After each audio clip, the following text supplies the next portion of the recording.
is our last day. So, again, yun lang. I'm so happy and I'm so flattered that God has given me the opportunity to enjoy this place.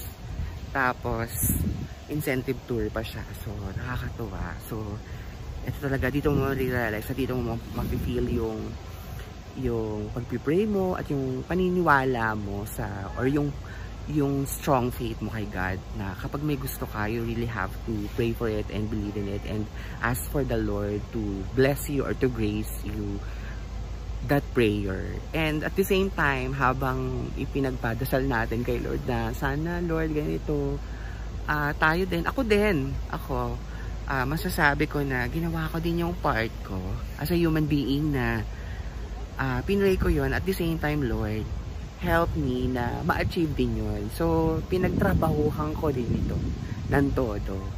I must say, I work hard for this. Although sabi nila, work smart. Totoo naman yun. We really need to work smart, diba? But at the same time, pagsamahin naman na lang yung working smart and working hard para at least sigurado ka na sa magiging resulta, diba? So, at wala ka nang pagsisisihan in the end na hindi mo ginawa ang lahat. So, kaya ngayon, sobrang happy ko lang na nandito tayo ngayon, ini-enjoy natin ang Guam na hindi man lang pumasok sa isip ko na makakarating ako dito. Inisip ko siya pero hindi ko inaasahan na matutupad kasi syempre ang mahal-mahal dito pumunta sa Guam.